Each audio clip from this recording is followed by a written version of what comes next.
അസ്സലാമലൈക്കും. Welcome back. എന്തൊക്കെയുണ്ട് വിശേഷം? സുഖന്നല്ലേ നിങ്ങൾക്ക് എല്ലാവർക്കും? അപ്പോൾ ഇന്നത്തെ നമ്മുടെ പുതിയ വീഡിയോയിലേക്ക് എല്ലാവർക്കും സ്വാഗതം. ഇന്നിപ്പോൾ ഞാനേ ഉച്ച കഴിഞ്ഞിട്ടുള്ള വ്ളോഗൊക്കെ ഷൂട്ട് ചെയ്യാമെന്ന് വിചാരിച്ച് ഒരു ഉച്ചയാകുമ്പോൾ ഒരു 3:30-4 മണിയാകുമ്പോഴത്തേന് എണീക്കാന്നുള്ളതിൽ കടന്നതാണ്. അലാറൊക്കെ വെച്ചിട്ടുണ്ടായിരുന്നു. പക്ഷേ നീച്ച് നോക്കുമ്പോൾ സമയം 4:45. ഞാൻ സ്നാക്സ് ഒക്കെ ഉണ്ടാക്കണം എന്ന് ഇങ്ങനെ പ്ലാൻ ചെയ്ത് കടന്നതുമാണ്. അപ്പം പിന്നെ എനിക്കൊരു മടി നീച്ചപ്പോൾ ഉണ്ടാക്കണോ ഉണ്ടാക്കണ്ടേ എന്നുള്ളത്. പിന്നെ ഞാൻ വിചാരിച്ചു എന്തായാലും വിചാരിച്ചതല്ലേ, വീഡിയോ ഷൂട്ട് ചെയ്യണമെന്ന് വിചാരിച്ചതാണ്. അപ്പോൾ പിന്നെ ഞാൻ അപ്പോൾ നീച്ചിട്ട് അങ്ങോട്ട് തുടങ്ങിയേ. അപ്പോൾ കുറച്ച് ചിക്കൻ പീസൊക്കെ ഞാൻ ഉച്ചയ്ക്ക് തന്നെ കട്ട് ചെയ്ത് ക്ലീൻ ചെയ്തൊക്കെ വെച്ചിട്ട് കേട്ടോ, വെള്ളമൊക്കെ തോത്തിയിട്ട് പിന്നെ ഫ്രിഡ്ജിൽ വെച്ചത് ഇനിയെ. അപ്പോൾ അതെടുത്തിട്ട് കുറച്ച് കുരുമുളക് പൊടിയും കുറച്ച് ഉപ്പും ഇട്ടിട്ട് മിക്സ് ചെയ്തിട്ട് അത് ഒന്ന് ആവി കയറ്റി എടുക്കുക എന്ന് വിചാരിച്ചിട്ടാണ് കേട്ടോ. അപ്പം ഇനി ഇതൊന്ന് നമ്മളെ എഗ്ഗ് ബോയിലർ ഇട്ടിട്ട് ആവി കയറ്റി എടുക്കണം കേട്ടോ. എനിക്ക് ഉച്ചക്കൊരു ഇത്തിരി സമയം കിടക്കാൻ കിട്ടിയ ഭയങ്കര കോളാണ്. പക്ഷെ ചില സമയത്ത് ഒരു ഒരു അന്തം കുന്തല്ലാത്ത ഉറക്കം ഉറങ്ങിപ്പോകും. ഇന്നിപ്പോൾ സേനക്കൂട്ടനുവിൻ്റെ കൂടെ കിടന്ന് ഉറങ്ങി. അപ്പം പിന്നെ ഞാൻ അങ്ങോട്ട് നല്ലൊരു ഉറക്കം ഉറങ്ങിട്ടോ.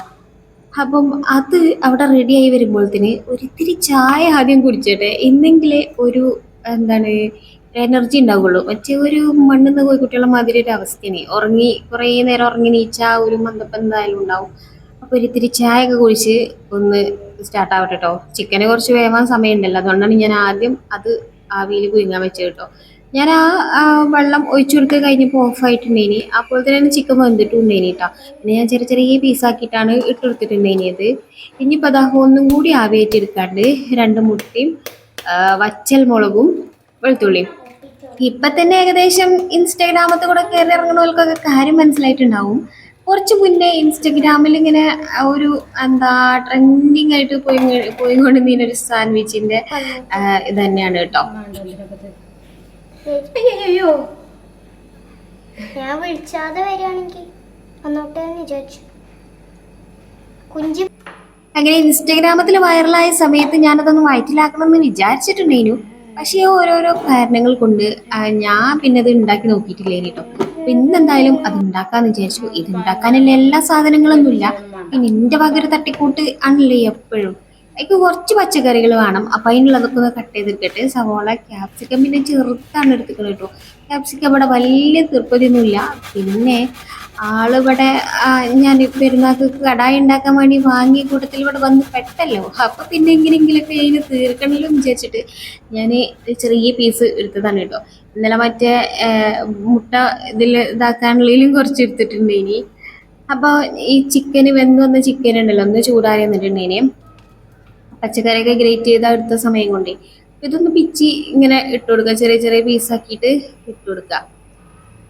പിന്നെ നമ്മൾ പിച്ചി ചീന്തിയെടുത്ത ചിക്കനൊക്കെ നമ്മൾ നേരത്തെ റെഡിയാക്കി വെച്ച പച്ചക്കറികളില്ലേ, അപ്പം അത് ചേർത്ത് കൊടുക്കുക. ഇനി ഇതിലേക്ക് നിങ്ങളെ ഇഷ്ടത്തിനനുസരിച്ചിട്ട് ക്യാബേജോ അങ്ങനത്തെ എന്തെങ്കിലുമൊക്കെ കൂട്ടണമെങ്കിൽ കൂട്ടാം. ഞാൻ പിന്നെ ഉള്ളത് വെച്ചിട്ട് അങ്ങനെ ഉണ്ടാക്കിയെടുക്കണതാണ് കേട്ടോ. നിങ്ങളെ ഇഷ്ടത്തിനനുസരിച്ചിട്ട് കൂട്ടും കുറക്കും ഒക്കെ ചെയ്യാം. അപ്പോൾ അത് ഞാൻ ഈ ചിക്കൻ തന്നെ ഇട്ട് കൊടുത്തിരുന്നു കേട്ടോ. അപ്പോൾ ഈ സമയമായപ്പോഴത്തേന് നമ്മളെ ബാക്കി സംഗതികളും വെന്ത് തന്നിക്കണേ. മുട്ടയും പിന്നെ വറ്റൽമുളകും വെളുത്തുള്ളിയൊക്കെ അല്ലേ. അപ്പം അത് ഇനിയിപ്പോൾ അതും കൂടി ഇതിലേക്ക് ചേർത്ത് കൊടുക്കണം. ഞാനേ ഓല് വീഡിയോയിലൊക്കെ കണ്ടോല് ഒരു 5-6 വറ്റൽമുളക് എടുക്കണ കണ്ട കൗതുകത്തിലാണ് ഞാൻ കൊടുത്തത്. പക്ഷെ എൻ്റെ വറ്റൽമുളക് കുറച്ച് എരി കൂടുതലായി കേട്ടോ. ഇതിൽ തന്നെ ഞാൻ ഒന്ന് മാറ്റി വെച്ചിട്ടുണ്ടെങ്കിൽ എനിക്ക് തോന്നുമ്പോൾ ഇത് ഓവറാകുമെന്നൊരു പേടിയോണ്ട് ഞാൻ മാറ്റി വെച്ചിട്ടുണ്ടെങ്കിൽ അതുകൊണ്ട് നന്നായി. അല്ലെങ്കിൽ അതിലാറ് എറിഞ്ഞ് ആകെപ്പാടെ എട്ടങ്ങേറുണ്ടാവും, കഞ്ഞി ആയിട്ടുണ്ടാവും. അതൊക്കെ 5 പച്ചമുളകൊക്കെയാണ് ഞാൻ ഈ വറ്റൽമുളകൊക്കെയാണ് എടുത്തത്. അത്രയും മാണ്ടില്ല, ഇനി ഒരു 3-4 മതിയായിരുന്നു. പിന്നെ ചീസാണ് ചേർക്കേണ്ടത്. എൻ്റെ അടുത്ത് ചീസ് ഇല്ലാത്തതുകൊണ്ടും പിന്നെ ചീസിൻ്റെ ആ ഒരു കുറുക്കം എന്നൊക്കെ കിട്ടിക്കോട്ടെ വിചാരിച്ചിട്ട് ഒരു 5-6 കാഷ്യനട്ട് ഞാൻ വെള്ളത്തിൽ കുതിർത്ത് വെച്ചിട്ടുണ്ടെങ്കിൽ കേട്ടോ, അതാണ് ചേർത്ത് കൊടുത്തത്. വെള്ളത്തിൽ കുതിർത്ത് വെച്ചിട്ടില്ലെങ്കിൽ ഇത് ഈ അണ്ടിപ്പരിപ്പ് ശരിക്കും ഇങ്ങോട്ട് അരഞ്ഞ് കിട്ടൂല, അതുകൊണ്ട്. പിന്നെ എനിക്ക് കുറച്ച് കുരുമുളക് പൊടിയും ആവശ്യത്തിന് ഉപ്പും ചേർത്തിട്ട് ഒന്ന് അരച്ചെടുത്തിട്ട് കൊണ്ടുവരാം കേട്ടോ. അപ്പം ചെറിയ ജാറ് പണി മുടക്കിയതുകൊണ്ട് ഞാൻ ഇത്തിരി വലിയ ജാറിലാണ് അരച്ചത്. ഇതൊരു പാത്രത്തേക്ക് മാറ്റിയിട്ട് കൊണ്ടുവരാം കേട്ടോ, എന്തെങ്കിലും അതിൻ്റെ ശരിക്കും വേണ്ടിയിട്ട് എത്ര ഉണ്ടെന്ന് കാണുള്ളൂ. അപ്പോൾ അതാ ഈ ഒരു രീതിയിലാണ് ഞാൻ പറഞ്ഞ പോലെ തന്നെ. ഒരു വറ്റൽമുളക് വറുക്കണമെങ്കിൽ കറക്റ്റ് ഇതേനീട്ടോ, ഒരു ഇത്തിരി സ്പൈസി ആയിട്ട് നെയ്നീട്ടോ. കുട്ടികൾക്ക് കഴിക്കാൻ ഒരു ഇത്തിരി ബുദ്ധിമുട്ടായിക്കാരേ. അങ്ങനെ അത് ഇതിലേക്ക് ചേർത്ത് കൊടുക്കുക. ഒരു മയോണൈസിന്റെ വേറൊരു വെർഷൻ, പക്ഷെ ഇത് ഹെൽത്തിയാണ് കേട്ടോ. നമ്മൾ സാധാ മുട്ടയും സൺഫ്ലവർ ഒന്നും ചേർക്കും പോലത്തെ അല്ല. ഇതിലേക്ക് ഒരു കുറച്ച് സൺഫ്ലവർ ഓയിലൊക്കെ ചേർക്കുന്നുണ്ട് കേട്ടോ. ഞാൻ വീഡിയോയിൽ കണ്ടോലേ. പക്ഷെ ഞാനത് മറന്നിട്ടുണ്ട് എനിക്ക് ഇതിൽ ചേർക്കാൻ. പക്ഷെ ചേർത്തിട്ട് കുഴപ്പമൊന്നുമില്ല, ചേർത്തിട്ടില്ല ചേർത്തിട്ട് കുഴപ്പമൊന്നുമില്ല. പിന്നെ ഞാൻ തൈരാണ് ചേർത്ത് കൊടുത്തിന് കേട്ടോ. അണ്ടിപ്പരിപ്പ് ചേർത്ത് കഴിഞ്ഞതിന് ശേഷം പാലാണ് ചേർക്കേണ്ടത്. പാല് ഞാൻ മറന്നുകൊണ്ടൊക്കെ ചായക്ക് എടുത്തിട്ടുണ്ടേന്, അതുകൊണ്ടാണ് പിന്നെ ഞാൻ ഇത്തിരി തൈര് ചേർത്ത് കൊടുത്തിട്ടുണ്ടേനത് കേട്ടോ. ഈ ഒരു ഇതുണ്ടല്ലോ, ഈ ഒരു മയോണൈസ് നമുക്ക് വേണമെങ്കിൽ സാലഡിന്റെ ഡ്രസ്സിംഗ് ആയിട്ടൊക്കെ ഉപയോഗിക്കാം. ഹെൽത്ത് വൈസ് കുഴപ്പമില്ല, അടിപൊളിയാണ്. നമുക്ക് കുട്ടികൾക്കൊക്കെ ഉണ്ടാക്കി കൊടുക്കാനൊക്കെ ഉഷാറാണ്. പിന്നെ വറ്റൽമുളകൊന്നും കൂടിപ്പോയി എന്നുള്ളൊരൊറ്റ പ്രശ്നമേ ഉണ്ടായിട്ടുള്ളൂ കേട്ടോ.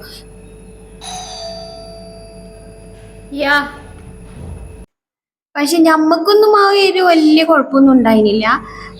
മക്കൾക്ക് കഴിക്കുമ്പോഴേ നമ്മളിപ്പോൾ കാര്യമായിട്ട് ഇത് കുട്ടികളെ വിചാരിച്ചിട്ടാണല്ലോ ഉണ്ടാക്കുന്നത്. ഇങ്ങനത്തെ കുട്ടികൾക്കാണല്ലോ അധികം ഇഷ്ടം. അപ്പൊ കുട്ടികൾക്ക് വിചാരിച്ചിട്ട് ഇതാക്കിയപ്പോൾ ഒരു തിരിവലിക്ക് സ്പൈസി ഒക്കെ ആയിട്ടേനി. പക്ഷെ എന്നാലും എൻ്റെ സേനക്കുട്ടൻ ഇത് എരിഞ്ഞ് പുകഞ്ഞ് കരഞ്ഞിട്ടൊക്കെ തിന്നൊക്കെ ഉണ്ട് കേട്ടോ. അതൊക്കെ ഞാൻ കാണിച്ചു തരാം കേട്ടോ. ഞാൻ എല്ലാവർക്കും ഉള്ളത് ഇങ്ങനെ സെറ്റായി കൊണ്ട് നിൽക്കണം കേട്ടോ. പാത്രത്തിലൊന്നും നീച്ച് വെച്ചിട്ട് ബ്രെഡ് വേണമെങ്കിൽ ഒന്ന് ടോസ്റ്റ് ചെയ്തൊക്കെ എടുക്കാം കേട്ടോ. അപ്പൊ ഞാൻ സഭയെ കുറെ അതിക്രമിച്ചിരിക്കണം. ഞാൻ പറയില്ല 4:45 ആയിട്ട് നീച്ചിട്ട് അതിന്റെ ശേഷമാണ് ഇപ്പൊ ഞാനിതൊക്കെ തട്ടിക്കൂട്ടി ഉണ്ടാക്കുന്നത് കേട്ടോ. പിന്നെ കുഞ്ഞുട്ടിക്ക് അത് വേണ്ടെന്ന് പറഞ്ഞിട്ടുണ്ടായി കേട്ടോ. അപ്പൊ ആ ഒരു അജുവിന്റെ ഫ്രണ്ട്സ് ഒക്കെ ഉണ്ടായിന് പുറത്ത്. പോലെ ഉൽപ്പോ കൊണ്ടേ കൊടുത്തേ. ഇവിടെ ഒരാളിപ്പോ ഉറങ്ങി നീച്ചാണ് കേട്ടോ. ഉറങ്ങി നീച്ച കുറുമ്പും ഇതിന്റെ എരും ആകെ ദേഷ്യത്തിലാണ് കേട്ടോ നിക്കണത്.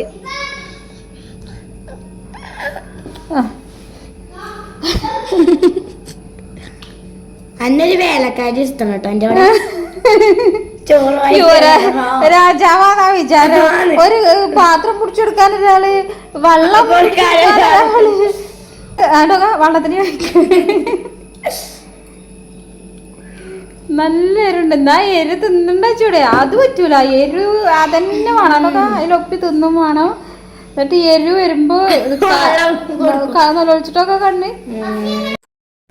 അങ്ങനെ തീറ്റയൊക്കെ കഴിഞ്ഞ് ഞാൻ വീണ്ടും അത് കുളിപ്പിച്ചെടുത്തിട്ടുണ്ടായിരുന്നു കേട്ടോ. എന്നിട്ട് ഇപ്പൊ ഡ്രസ്സൊക്കെ മാറി ഇവിടെ ഇപ്പച്ചിന്റെ തോളിൽ തൂങ്ങിക്കൊണ്ടിരിക്കണേ. ഈ സമയത്ത് ഒരാവശ്യമില്ലാതെ ചൂടുള്ള കട്ടൻ ചായ ഉണ്ടപ്പോ ഒരു ഇത്തിരി ചായ ഞാൻ എടുത്തിട്ടുണ്ടായി കേട്ടോ. അങ്ങനെ ഇപ്പൊ ഒരാവശ്യമില്ലാതെ നിങ്ങൾ ചായ അടിച്ചാൽ നിൽക്കണ്ടെന്ന് പറഞ്ഞിട്ട് എന്റെ മകൻ അതിൻ്റെയൊക്കെ ഒന്ന് വന്നിട്ട് വാങ്ങിയിട്ട് കൊണ്ടുപോയിട്ടുണ്ടായി കേട്ടോ. ചായ ഗ്ലാസ് ചാടുപോലെ ചുങ്കിൽ പിടിച്ചാലേ വേറെ ക്ലാസ്സിൽ. പുതിയ ടെക്സ്റ്റ് ബുക്ക് ഒക്കെ കിട്ടിയത് ഇപ്പച്ചിക്ക് കാണിച്ചു കൊടുക്കാൻ കൊണ്ടുവന്നതാണ് കേട്ടോ നിയമോള്. അങ്ങനെ ഓല അവിടെ ടെക്സ്റ്റ് ബുക്ക് ഒക്കെ നോക്കിയിരിക്കുന്നതിന്റെ ഇടയിലാണ് മൂത്താപ്പ വന്നിട്ടുണ്ടായിരുന്നു കേട്ടോ. മൂത്തച്ഛൻ കേട്ടോ, കുഞ്ഞുട്ടിന്റെ ജ്യേഷ്ഠന്. അങ്ങനെ കാക്ക വന്നപ്പോ കാക്കാനോട് കുറച്ചേരൊക്കെ വർത്താനത്തിലൊക്കെ നിന്നപ്പോ പിന്നെ പാത്രം കഴിക്കാനൊക്കെ നേരം വൈകിട്ടുണ്ട് കേട്ടോ. പറ്റ ഇരുട്ടായി ബാങ്ക് കൊടുക്കാനായി തുടങ്ങിയിട്ടുണ്ടേനി. പിന്നെ ബാങ്ക് കൊടുത്തപ്പോൾ തന്നെ വേഗം പാത്രങ്ങളൊക്കെ കഴുകി കേട്ടോ. അല്ലെങ്കിൽ വൈകുന്നേരത്തിൽ പാത്രച്ചാൽ വൈകുന്നേരം പറഞ്ഞാൽ രാത്രിക്കത്തെ ഫുഡൊക്കെ കഴിക്കാനാണെങ്കിൽ ഇഷ്ടംപോലെ പാത്രങ്ങളാവും. പിന്നെ അങ്ങനെ ഞാനത് കഴിഞ്ഞ് വന്നപ്പോൾ ഇവിടെ ഹോളുണ്ടാക്കുന്ന തിരക്കാണ് കേട്ടോ. എനിക്ക് ഹോളുണ്ടാക്കണം എന്ന് പറഞ്ഞിട്ട് അജുവിൻ്റെ ഹോളുണ്ടാക്കണം. അങ്ങനെ ഹോളുണ്ടാക്കി ആ കുപ്പായം നനച്ചിട്ടുണ്ടേ കേട്ടോ.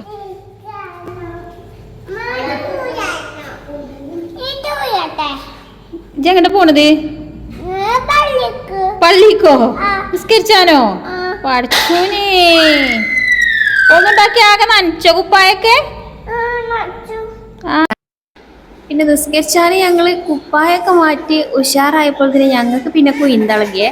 എന്താന്ന് വെച്ചാല് അജുവിന്റെ ഓന്റെ മുസല്ലിയിലേ ഓനക്ക് വിചാരിച്ച അത്ര സ്പേസ് നിസ്കരിച്ചാൻ കൊടുത്തില്ല എന്ന് പറഞ്ഞിട്ട് പിന്നെ അവിടുന്ന് ഓനെ ഇളകി പറഞ്ഞു പോകുന്നു കേട്ടോ. പിന്നെ ഓൻ്റെ നിസ്കാരമൊക്കെ കഴിഞ്ഞിട്ട് പോയി കണ്ട് അതിൽ സുജൂദ് ചെയ്യലൊക്കെ ഇനി അതിൽ പിന്നെ അജു പറഞ്ഞു അജു ഉമ്മച്ചിന്റെ നിസ്കാരപ്പായിൽ ഉമ്മച്ചിന്റെ ഒപ്പം നിന്ന് നിസ്കരിച്ചു പറഞ്ഞിട്ട് ഇവിടെ കൊണ്ടുവന്ന് വിരിച്ചൊക്കെ കൊടുത്തിട്ടുണ്ടെങ്കിൽ.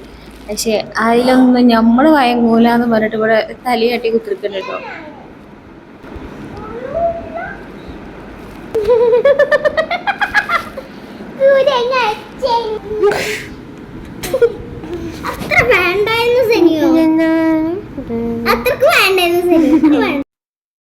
അപ്പൊ രണ്ടാക്കും ഇന്ന് ടെക്സ്റ്റ് ബുക്കും നോട്ട്ബുക്കും ഒക്കെ കിട്ടിയിക്കണ്. പൊതിയാൻ ഇന്നിങ്ങനെ കാത്തിരിക്കണം കേട്ടോ. എല്ലാതും ഇവിടെ നിരത്തി വെച്ചിട്ട് എനിക്കത് പൊതിയാൻ അയിമക്ക് അണയണമെന്നുണ്ടെങ്കിൽ ഇവിടെ ഒരുത്തരിതാ ഭയങ്കര പാട്ടും പെയ്ത്തൊക്കെയാണ്. ഓരോന്ന് ലെവലാക്കിയിട്ടേ എനിക്ക് അയിമക്ക് തിരിയൽ നടക്കുള്ളൂ കേട്ടോ. ചില സമയം ഞങ്ങൾ അങ്ങനെയാണ്. ഭയങ്കര പക്വതയുള്ള കുട്ടികളെ മാതിരിയെല്ലാം കാര്യം വീരൊക്കെ അന്വേഷിച്ച് നടത്തും. ചില സമയം അതിന് വേണ്ടി 2.5 വയസ്സായ കുട്ടികളെ പോലെയാണ് അതിന് കേട്ടോന്. അപ്പൊ ബുക്കൊക്കെ അവിടെ നിൽക്കട്ടെ. അപ്പോഴത്തേന് സമയം 7:45 ഞാൻ എൻ്റെ ഡിന്നർ കഴിക്കുന്ന സമയമാണ്. ഞാനിപ്പോ കുറച്ച് ദിവസമായിട്ട് 8 മണിയാകുമ്പോഴത്തേന് എൻ്റെ ഫുഡ് അവസാനിപ്പിക്കും കേട്ടോ. നല്ല വിശപ്പൊന്നുമില്ല, കാരണം ആ ഒരു സാൻഡ്വിച്ച് ഒക്കെ തിന്നത് ദഹിച്ചു വരുന്നുള്ളൂ. പിന്നെ ഞാൻ നേരത്തെ ഫുഡ് കഴിക്കും, അതുകൊണ്ട് കുറച്ച് ചോറാണ് എടുത്തിരിക്കുന്നത്. ചെറിയൊരു പാത്രത്തിൽ കുറച്ച് ചോറ് എടുത്തിട്ട് അത് വേഗം കഴിക്കണം കേട്ടോ. ഇത് കഴിഞ്ഞിട്ട് വേണം ബാക്കി പോലെ ബുക്ക് പൊതിയലും കാര്യങ്ങളൊക്കെ.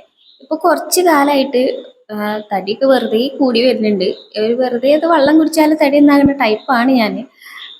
മക്കള് ആ ഒരു ഫീഡിങ് സമയത്ത് മാത്രമേ ഉള്ളൂ എന്ത് തിന്നാലും മേത്തേക്ക് കാണാത്തത് കേട്ടോ. അത് കഴിഞ്ഞാൽ പിന്നെ ഒരു ഇത്തിരി പച്ചവെള്ളം കുടിച്ചാലും അതൊക്കെ നല്ലപോലെ മേത്ത് കാണുന്ന ആളാണ് ഞാൻ. അപ്പം അതുകൊണ്ട് ഇപ്പോൾ കുറച്ച് കുറച്ച് ദിവസമായിട്ട് ഞാൻ 8 മണിയാകുമ്പോഴത്തേന് ഫുഡ് അവസാനിപ്പിക്കും. മറ്റേത് നമ്മൾ 9:30-10 ആകുമ്പോൾ കഴിക്കുക, അത് കഴിഞ്ഞ് അപ്പം തന്നെ കിടക്കുക. അപ്പം എനിക്ക് ഒരു ദഹിച്ചാത്ത പോലെയും അതേപോലെ തന്നെ രാവിലെ നീച്ച് വരുമ്പോൾ ഒരു ക്ഷീണമുള്ള പോലെയൊക്കെ തോന്നലുണ്ട് കേട്ടോ. ഇപ്പൊ ഞാനിങ്ങനെ ഒരു 8 മണിന്റെ ഉള്ളിൽ ഫുഡൊക്കെ കഴിക്കുകയാണെങ്കിൽ എനിക്ക് അങ്ങനത്തെ കുഴപ്പമൊന്നും തോന്നലില്ല. പിന്നെ ഒന്നാമത് ആ, നമുക്ക് പൊണ്ണത്തടിയൊക്കെ ഉണ്ടാവാനുള്ള പ്രധാന ഒരു കാരണം അതാണ്. കാരണം വൈകുന്നേരത്തെ ഭക്ഷണം കഴിച്ച് അതേപോലെ പോയി കിടക്കുക, അത് ദഹിക്കാനുള്ള സമയമൊന്നും കൊടുക്കാതെ. അപ്പൊ ഇപ്പൊ കുറച്ചായിട്ട് ഞാനിങ്ങനെ ഭയങ്കര ഹെൽത്തൊക്കെ നോക്കി ഒരു 8 മണിയാകുമ്പോഴത്തേനൊക്കെ ഫുഡൊക്കെ അവസാനിപ്പിച്ച് പിന്നെ പിറ്റേ ദിവസം രാവിലെ വരെ ഒന്നും കഴിക്കാതെ അങ്ങനെയൊക്കെ നിൽക്കലുണ്ട്. ഞാൻ ഓവർ തടിയായിട്ടൊന്നും ഇല്ല കേട്ടോ. പക്ഷേ പെട്ടെന്ന് തടി കൂടുന്ന ടൈപ്പാണ് ഞാൻ. അപ്പൊ ഒന്ന് കൺട്രോൾ ചെയ്ത് ഇങ്ങനെ ഇങ്ങനെ ലെവലാക്കി പോകുക എന്നുള്ളേ ഉള്ളൂ. എല്ലാ ദിവസവും അതേപോലെ പറ്റലൊന്നുമില്ല. നമുക്ക് ഇനിയിപ്പോൾ എങ്ങനെയെങ്കിലും പോകേണ്ട ദിവസമൊന്നും ഈ 8 മണിക്ക് ഫുഡൊന്നും നടക്കൂല. പക്ഷേ പെരയിലുള്ള സമയത്തൊക്കെ 8 മണിയാകുമ്പോഴത്തേന് ഫുഡൊക്കെ അവസാനിപ്പിച്ച് കുറച്ച് ഹെൽത്തൊക്കെ നോക്കി ഞാനിങ്ങനെ നല്ല കുട്ടിയൊക്കെ നടക്കും. അതൊക്കെ കഴിഞ്ഞതിന് ശേഷമാണ് ഞാൻ ബാക്കി ബുക്കൊക്കെ പൊതിഞ്ഞു കൊടുക്കുന്നത് കേട്ടോ. നിയക്കുട്ടീൻ്റെ ബുക്കാണ് ഞാൻ ആദ്യം പരിഗണിച്ചത് കേട്ടോ. കാരണം ഓളൊരു 4 മണിയായപ്പോൾ തുടങ്ങിയിട്ട് ബുക്ക് പൊതിഞ്ഞ് തരൂ തരൂ തരൂ പറഞ്ഞ് എൻ്റെ പിന്നാലെ നടക്കല് കേട്ടോ. അപ്പോൾ അതുകൊണ്ട് ആദ്യം ഓളത് പൊതിഞ്ഞ് കൊടുത്തു. ഓൾക്കൊരു സമാധാനമല്ല. ഓളത് പൊതിഞ്ഞ് ആദ്യം ഓളത് തീരുമാനമാക്കി കൊടുക്കട്ടെ. അങ്ങനെ ഓളെ പൊതിയലൊക്കെ കഴിഞ്ഞ് ഏകദേശം ഇനിയിപ്പം പേരൊക്കെ എഴുതി കൊടുക്കൽ അങ്ങനത്തെ കാര്യങ്ങളുള്ളൂ. ഓളത് എല്ലാതും കഴിഞ്ഞിങ്ങോട്ട് വിട്ടാൽ പിന്നെ എനിക്ക് ബാക്കി അജുവിൻ്റെ നോക്കിയാൽ മതി. അപ്പം ഇന്നാണ് ടെക്സ്റ്റ് ഒക്കെ കിട്ടിയത്. ഇന്ന് തന്നെയാണ് നോട്ട്ബുക്കൊക്കെ വാങ്ങിയിട്ടോ. പിന്നെ ഇന്ന് തന്നെ ഗ്രൂപ്പിൽ വിട്ടിട്ട് നാളെ തൊട്ട് തന്നെ ടൈം ടേബിൾ അനുസരിച്ചിട്ടൊക്കെ വിഷയങ്ങളൊക്കെ കൊണ്ടുവരണം എന്നുള്ളത്. അപ്പൊ പിന്നെ ഞാൻ രാത്രി മെനക്കെട്ടിരുന്ന് പൊതിയാണ്. അല്ലെങ്കിൽ ഇന്ന് കുറച്ച് പൊതിഞ്ഞ് ബാക്കി നാളെ പൊതിഞ്ഞ് അങ്ങനെയൊക്കെ ആണ് ഞാൻ ചെയ്യല്. കുറേശ്ശെ കുറേശ്ശെ അങ്ങനെ പൊതിഞ്ഞ് കംപ്ലീറ്റ് ആക്കലാണ്. പക്ഷേ ഇന്നിപ്പോൾ ഇങ്ങനെ ഒരു നിർദ്ദേശം കിട്ടിയത് കൊണ്ട് പിന്നെ ഞാൻ അപ്പം തന്നെ ഇരുന്നിട്ട് പൊതിഞ്ഞ്.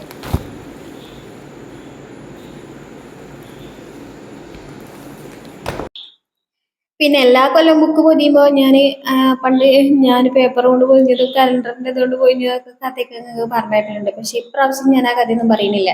കഥ ഓൾറെഡി ഞാൻ പറഞ്ഞ് നിങ്ങളെ വേർപ്പിച്ചിട്ടുണ്ട്. ഇനിയിപ്പോൾ ആ കഥ തന്നെ ഞാൻ റിപ്പീറ്റ് അടിച്ചാൽ പറ്റൂലല്ലോ. അതുകൊണ്ട് ആ കഥയൊന്നും ഇന്ന് ഞാൻ പറയുന്നില്ല. പിന്നെ എല്ലാവർക്കും ഫുഡ് കൊടുക്കലും പാത്രം കഴുകലും ഒക്കെ കഴിഞ്ഞതിന് ശേഷമാണ് എന്താ പിന്നെ ഞാൻ ഈ ബുക്ക് പൊതിയണം കേട്ടോ. ബുക്ക് കണ്ടാൽ മനസ്സിലാവും. കിച്ചണത്തെ ലൈറ്റൊക്കെ അടച്ചിക്കണം കേട്ടോ ഞാൻ. പിന്നെ നിയമോള് പോയി കടന്നുറങ്ങി, കുഞ്ഞുട്ടി പോയി കടന്നുറങ്ങി. പിന്നെ ഞങ്ങൾ മൂന്നാളുമാണ് ഇവിടെ ഇരിക്കുന്നത് കേട്ടോ. പിന്നെ ഞാനും സെനക്കുട്ടനും ആഫ്റ്റർനൂണിന് ഗുഡ് നൈറ്റ് ആക്കിയത് കൊണ്ട് ഞങ്ങൾക്ക് പിന്നെ ഉറക്കൊന്നും വരുന്നില്ല. ജനക്കുട്ടൻ ഒരു ലോഡ് സംശയമൊക്കെ ആയിട്ട് ഇവിടെ ഇരിക്കുന്നുണ്ട്. അജുനോട് ചോദിക്കുന്നു ഇതെന്താണ് ഇതെന്താണ് നെയിം സ്ലിപ്പിൽ കാണുന്ന ഫോട്ടോസൊക്കെ എന്താണ് എന്താണെന്ന് ചോദിച്ചുകൊണ്ടിരിക്കണം കേട്ടോ. അജും കുറച്ചേരൊക്കെ ഞങ്ങളിപ്പോൾ ഇങ്ങനെ കുത്തിർന്ന് പിന്നെ ഓനും ഉറക്കം വന്നപ്പോൾ ഓന് പോയി കടന്നുറങ്ങിയിട്ടുണ്ടേനി കേട്ടോ.